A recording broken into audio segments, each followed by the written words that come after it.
आज की इस वीडियो में हम एक ऐसी दुनिया को देखने वाले हैं जहाँ सेंटा असलियत में मौजूद है और उस दुनिया में वो एक रक्षक होता है। लेकिन एक दिन जब सेंटा की कोई रक्षा नहीं कर रहा होता है तो कोई सेंटा को किडनैप कर लेता है, जिस वजह से मार्वल और डीसी के इन दोनों सुपर हीरो पर जिम्मेदारी होती है कि वो अब सेंटा को बचा कर लाएं। अब ये दोनों सेंटा को कैसे बचाएंगे ये तुम्हें इस वीडियो में देखने को मिलेगा, साथ ही खूब सारे एडवेंचर जिसमें तुम्हें हर चीज देखने को मिलेगी। तो चलो देखते हैं आज की इस वीडियो में। कहानी की शुरुआत होती है नॉर्थ पोल से, एक ऐसा हाईटेक बेस जिसे मोरा कहते हैं, जो एक शील्ड से कवर है, जिस वजह से ये दुनिया के लोगों से सैकड़ों सालों से छुपा हुआ है। और यही जगह है जहाँ रियल सेंटा रहता है और यहाँ तुम्हें हर तरह के माइथोलॉजिकल क्रिएचर देखने को मिलते हैं। वैसे अगले 2 दिनों में क्रिसमस है, इसलिए ये सब उसी तैयारी में लगे हुए हैं। वहीं सेंटा भी एक्सरसाइज कर रहे होते हैं क्योंकि उन्हें भी फिट रहना पड़ता है ताकि वो एक रात में पूरी दुनिया को घूम सके। खैर यहाँ हम रोक को देखते हैं जो सेंटा की सिक्योरिटी का हेड है, लेकिन अब उसे इस काम में मजा नहीं आ रहा है, इसलिए वो सेंटा को अपना रेजिग्नेशन लेटर देता है। जब सेंटा उससे हैरानी के साथ इसकी वजह पूछते हैं तो वो बताता है कि वो ये काम बच्चों के लिए करता था और उसे ये पसंद भी है, लेकिन बड़े लोगों की जो नोटी लिस्ट है वो हर साल 22% बढ़ रही है, जिस वजह से ये दुनिया दिन ब दिन बद से बदतर हो रही है और अब लोग बहुत ज्यादा स्वार्थी हो गए हैं और सिर्फ अपने बारे में सोचते हैं। अब ये सब सुनकर सेंटा रोक को समझाने की कोशिश करते हैं कि अगर लोग अच्छे बुरे में फर्क नहीं समझ पा रहे हैं तो ऐसे समय में उन्हें हमारी और भी ज्यादा जरूरत है। जिस पर रोक कहते हैं कि आपकी सोच मेरी सोच से बिल्कुल अलग है, इसलिए मुझे लगता है कि मुझे आपके साथ नहीं रहना चाहिए। अब इतना कुछ जानकर सेंटा उसे बस इस बार के क्रिसमस तक रुकने के लिए कहते हैं और रोक मान भी जाता है। वहीं दूसरी तरफ हम कुछ लोगों को देखते हैं जो सेंटा के बेस में एक एटॉमिक प्लाज्मा गन से सेंटा के डिफेंस शील्ड में होल कर रहे होते हैं। वहीं इसी समय जब रोक बाहर आकर बेस की निगरानी कर रहा होता है तो वो देखता है कि सेंटा के घर में कुछ गड़बड़ हो रही है। वो तुरंत सिक्योरिटी टीम से इसके बारे में पूछता है, लेकिन वहाँ बेटा ऑफिसर कुछ जवाब नहीं देता है। अब रोक समझ जाता है कुछ गड़बड़ है। वो अपनी पूरी टीम सेंटा को ढूंढने पर लगा देता है और खुद जब सेंटा को उसके कमरे में देखने जाता है तो वो देखता है कि किसी ने सेंटा को किडनैप कर लिया है। वो तुरंत बालकनी से कूद जाता है और उस गाड़ी का पीछा करने लगता है, लेकिन जल्दी वो उस गाड़ी के ऊपर कूद जाता है, लेकिन एकदम ही सामने पुल आ जाने की वजह से उसे उस गाड़ी से कूदना पड़ता है। पर तभी वो अपनी जेब से एक स्नो बाइक टॉय निकालता है और अपने हाथ पर बंधे डिवाइस से उसे बड़ा करके एक रियल स्नो बाइक बना देता है और उस गाड़ी का पीछा करने लगता है। तभी वो देखता है कि उनके बेस की शील्ड में होल है और वो समझ जाता है कि ये लोग इसे ब्रेक करके आए हैं और ये बात वो अपनी टीम को भी बता देता है। और तभी वो अपनी बाइक की मदद से स्नो का एक तूफान लाता है और उस गाड़ी को पकड़ लेता है, लेकिन जैसे ही वो उस गाड़ी को खोलकर देखता है तो उसमें कोई नहीं होता है और तभी उसके ऊपर से कार्गो जेट निकलता है और वो समझ जाता है कि सेंटोस जेट में है। पर सबसे बड़ी बात, जिस जगह की लोकेशन आज तक कोई पता नहीं लगा पाया,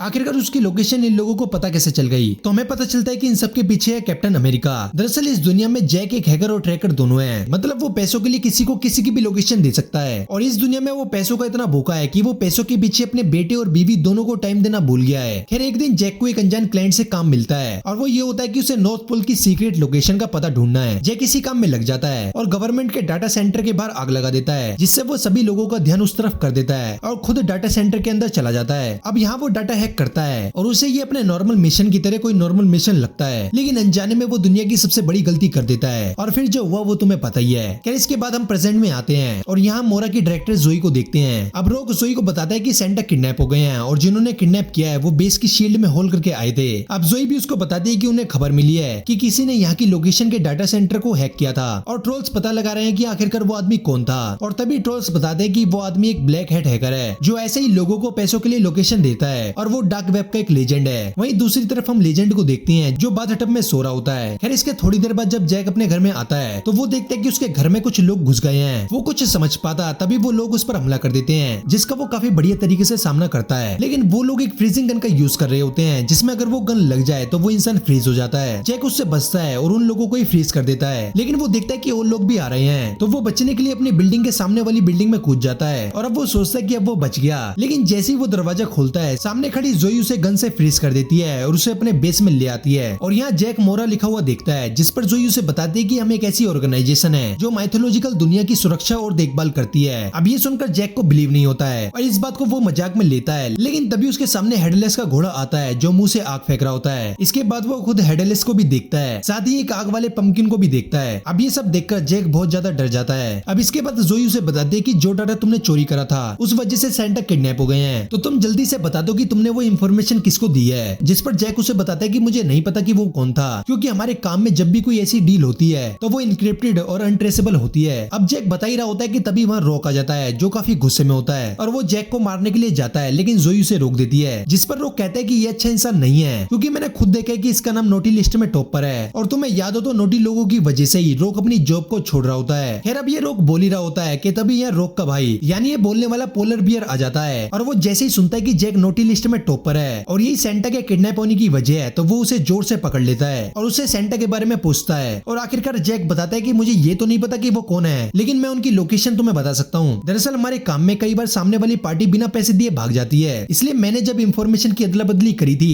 तो मैंने उसमें एक ट्रैकिंग बग डाल दिया था, जिसकी मदद से हम उसकी लोकेशन जान सकते हैं। अब ये लोग उसकी बात समझ जाते हैं और उसे उसका फोन दे देते हैं। अब लोकेशन ट्रैक करने के बाद इन्हें पता चलता है कि वो क्लाइंट अरूबा नाम की जगह पर है, इसलिए जोई रॉक और जैक दोनों को वहां जाने के लिए बोलती है। वहीं दूसरी तरफ हम आखिरकार सेंटा को देखते हैं, जिन्हें एक ग्लोब में कैद कर रखा होता है। तभी उनके पास एक लड़की आती है और वो सेंटा को कहती है कि तुमने दुनिया का हाल बुरा कर रखा है, जिस वजह से लोगों को किसी का डर नहीं है, और अब मुझे लोगों के अंदर डर पैदा करना होगा, और मैं ये एक रात में करूंगी जो तुम सदियों से नहीं कर पाए, और एक बेहतर दुनिया बनाऊंगी जहाँ सिर्फ अच्छे लोग रहेंगे। और इसी के साथ वो सेंटा की पावर को निकालना शुरू कर देती है। सेंटा की इस पावर से वो एक ऐसा वेपन बनाना चाहती है जिससे वो दुनिया के सारे बुरे इंसानों को कैद कर सके। वहीं दूसरी तरफ रॉक और जैक एक टॉय स्टोर में जाते हैं और यहाँ से कुछ टॉय उठा लेते हैं। इसके बाद रॉक अपनी जादुई की से डोर को खोलता है और डोर के अंदर जाते ही वो गायब हो जाता है। अब गेट के दूसरी तरफ ये अरूबा के एक टॉय स्टोर में निकलते हैं। जैक को कुछ समझ नहीं आता है, इसलिए वो हैरानी के साथ रॉक से पूछता है, जिस पर रॉक कहते हैं कि ये टॉय स्टोर के डोर नॉर्थ पोल में अलग अलग जगह जाने के पोर्टल हैं, जिसकी मदद से सेंटा के साथ काम करने वाले लोग कहीं भी जा सकते हैं। खैर अब स्टोर से लाई हुई एक टॉय कार को रॉक नीचे रखता है और अपने हाथ के डिवाइस से उसे बड़ा कर देता है और ये एक रियल स्पोर्ट्स कार बन जाती है। अब ये देखकर कैप्टन अमेरिका को बिल्कुल भी यकीन नहीं होता है। खैर अब ये कार में बैठकर एक बीच पर आ जाते हैं। अब यहाँ इन्हें पता चलता है कि ये माफिया की गैंग ही बायर है, जिसे जानकर रॉक उनसे बात करने के लिए जाता है, लेकिन माफिया के ये गैंगस्टर उसे रोक लेते हैं। लेकिन रॉक अपनी शक्तियों का इस्तेमाल करके छोटा बड़ा होकर टांगों के बीच में से निकलते हुए सबको हरा देता है और सीधा माफिया के बॉस के पास जाता है और उससे पूछता है कि तुमने वो इन्फॉर्मेशन किसको दी है। अब शुरू में तो बॉस कुछ नहीं बताता है, लेकिन जैसे ही उसे पता चलता है कि जैक ही वो इंसान है जिसने वो इन्फॉर्मेशन सेल करी थी, वो डर जाता है और बोलता है कि अगर मैंने तुमको बताया तो वो मुझे मार देगी, और अगर मैंने उसका नाम लिया तो वो सुन लेगी, जिस वजह से रॉक उसे बोलता है कि तुम फिर लिख कर बताओ। अब जैसे ही बॉस उसका नाम लिखता है, जैक उसे पढ़ लेता है। अब नाम लेते ही वो लड़की नाम सुन लेती है और अचानक से अपने असली रूप में आ जाती है और हमें पता चलता है कि ये एक क्रिसमस विच है जिसका नाम ग्रेला है। वहीं दूसरी ओर पूरा बीच अंधेरे में समा जाता है और तभी वो विच बॉस के अंदर आ जाती है। अब रॉक उसे पहचान जाता है और चश्मा पहनकर अपनी टीम को भी ये दिखा देता है। इसके बाद विच कहती है कि मैं सेंटा का इस्तेमाल अच्छे काम में कर रही हूँ, क्योंकि मैं सेंटा की मदद से हर उस इंसान को सजा दूंगी जो नोटी लिस्ट में है। अब ये कहकर वो यहाँ से चली जाती है, लेकिन तभी समुद्र से एक ट्रक निकल कर आता है जिसमें से 3 स्नोमैन निकलते हैं और वो माफिया बॉस के ऊपर हमला करने लगते हैं, क्योंकि विच उसे मारना चाहती है। अब वो किसी तरह से उससे बच जाता है। वहीं रॉक और जैक स्नोमैन से लड़ने लगते हैं। इसी दौरान एक स्नोमैन बॉस को फ्रीज कर देता है। वहीं लड़ते वक्त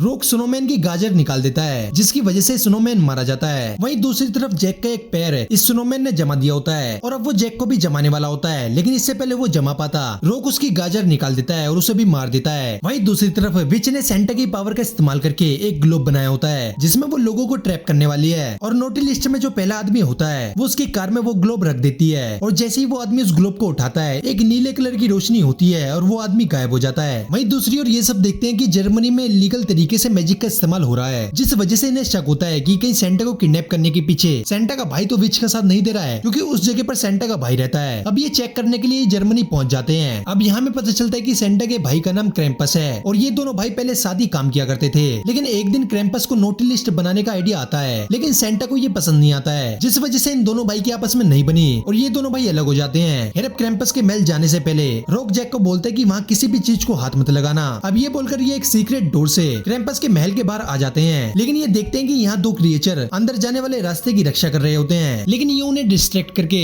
अंदर घुसने लगते हैं। रास्ते में जैक को सोने से भरा खजाना दिखता है और अपने पैसे के लालच से मजबूर जैक कुछ सिक्कों को उठा लेता है और तभी वहाँ रखे हॉर्न्स बजने लगते हैं, जिसकी वजह से वहाँ की रक्षा करने वाले क्रिएचर आ जाते हैं और उन्हें जेल में बंद कर देते हैं। और इसके कुछ समय बाद इन्हें क्रैम्पस के सामने पेश किया जाता है और यहाँ क्रैम्पस बाकी क्रिएचर के साथ थप्पड़ मारने का गेम खेल रहा होता है। खैर यहाँ रॉक क्रैम्पस से कहता है कि विच ने सेंटा को किडनैप किया हुआ है और हमें लगता है कि वो यहाँ है, जिस पर क्रैम्पस कहता है कि सेंटा कहाँ है ये तो मुझे नहीं पता, लेकिन कुछ समय पहले विच यहाँ आई थी। दरअसल उसने मुझे कई साल पहले एक जादुई ग्लोब तोहफे के रूप में दिया था, जो दिखने में तो एक सिंपल सा स्नो ग्लोब था, लेकिन उसका असली इस्तेमाल लोगों को कैद करके सजा देने में किया जाता है, और अब वो मुझसे ग्लोब वापस लेने आई थी। अब ये सुनकर रॉक समझ जाता है कि विच के इरादे सही नहीं है और वो इसका इस्तेमाल लोगों को उसमें कैद करके उन पर टॉर्चर करने में करेगी। अब इस हालात में सेंटा को बचाना साथ ही विच को रोकना दोनों बहुत जरूरी होता है, इसलिए रॉक वहाँ से निकलने लगता है, लेकिन क्रैम्पस उसे रोक लेता है और अपने लोगों से रॉक को जेल में डालने का ऑर्डर देता है, लेकिन वो जैक को कुछ नहीं कहता और उसे जाने देता है। लेकिन जैक जाता नहीं है, बल्कि अपना शातिर दिमाग चलाकर क्रैम्पस को चैलेंज कर देता है, जिसमें रॉक और क्रैम्पस के बीच थप्पड़ की फाइट होगी, जिसमें अगर क्रैम्पस जीता तो वो जिंदगी भर उसकी जेल में रहेंगे, लेकिन अगर रोक जीता तो वो इन्हें जाने देगा। अब इतना उकसाने के बाद क्रैम्पस भी इसके लिए मान जाता है। अब थप्पड़ की फाइट शुरू होती है, जिसमें रोक सबसे पहले क्रैम्पस को एक थप्पड़ मारता है, जिससे क्रैम्पस को कोई असर नहीं होता है। और जब क्रैम्पस रोक को थप्पड़ मारता है तो वो रोक के दिमाग के तार ढीले कर देता है। अब उन्हीं ढीले तारों के साथ रोक दूसरा थप्पड़ मारने के लिए तैयार होता है, लेकिन जैसे ही वो थप्पड़ मारने वाला होता है, जैक रोक के हाथ के डिवाइस को चालू कर देता है, जिसके बाद जैसे ही रोक उसके थप्पड़ मारता है, क्रैम्पस अपने घुटनों पर आ जाता है। इसके बाद रोक जल्दी से अपने रोबोट टॉय को जिंदा कर देता है, जिस वजह से यहाँ लड़ाई होना शुरू हो जाती है। इसी की आड़ में ये दोनों यहाँ से भागकर इंसानों की दुनिया में आ जाते हैं। अब यहाँ रोक जैक को शुक्रिया करता है, क्योंकि जैक ने उसकी जान बचाई है। इसके बाद ये ग्लोब के ऊपर बात करने लगते हैं, और तभी जैक गलती से विच का नाम लेता है, जिस वजह से विच को पता चल जाता है कि ये लोग सब समझ गए हैं। इसी वजह से जब ये कार से जा रहे होते हैं तो ये देखते हैं कि रास्ते में एक पियानो के ऊपर एक ग्लोब होता है, और ये वही ग्लोब होता है जो हमने पहले देखा था। खैर ये दोनों इस ग्लोब को बिना छुए यहाँ से जाने ही वाले होते हैं कि तभी जैक को उसके बेटे का कॉल आता है, जहाँ उसका बेटा कहता है कि तुमने जो गिफ्ट मुझे भेजा है, ऐसा बेकार गिफ्ट मुझे दोबारा मत भेजना। और वो जैसे गिफ्ट दिखाता है तो वो गिफ्ट ग्लोब होता है जो विच ने उसे भेजा है, और वो जैसे ही ग्लोब को छूता है एक ब्लू लाइट जलती है और जैक का बेटा गायब हो जाता है। अब अपने बेटे को बचाने के लिए जैक सामने रखे ग्लोब को उठा लेता है और वो भी गायब हो जाता है। इसके बाद हम जैक और उसके बेटे को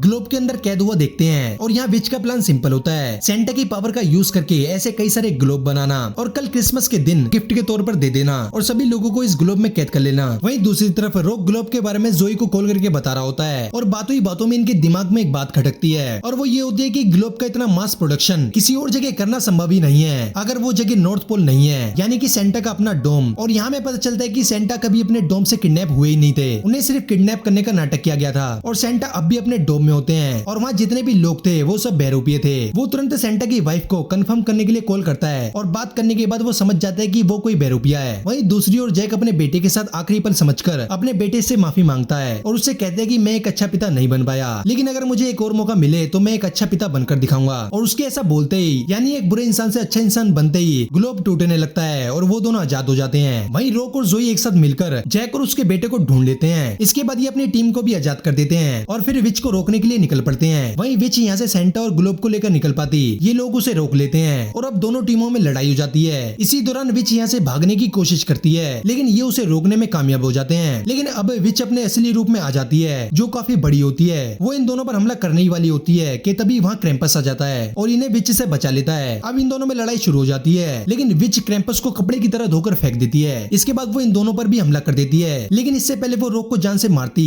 तभी सेंटा जाग जाते हैं और अपनी शक्तियों से उसे ग्लोब में कैद कर देते हैं। इसके बाद सेंटा अपने भाई को शुक्रिया कहते हैं, जिस पर उनका भाई मेरी क्रिसमस बोलकर यहाँ से चला जाता है। इसके बाद क्रिसमस पर गिफ्ट बांटने का दिन आ गया होता है, और यहाँ इनके साथ जैक और उसका बेटा भी इनके साथ आया होता है। इसके बाद हम सेंटा को गिफ्ट बांटते हुए देखते हैं, और इसी एंडिंग के साथ ये फिल्म यहीं पर समाप्त होती है। तुम्हें ये मूवी कैसी लगी कमेंट करके जरूर बताना। बाकी वीडियो को लाइक और चैनल को सब्सक्राइब जरूर कर देना। मिलते हैं अगली वीडियो में, धन्यवाद।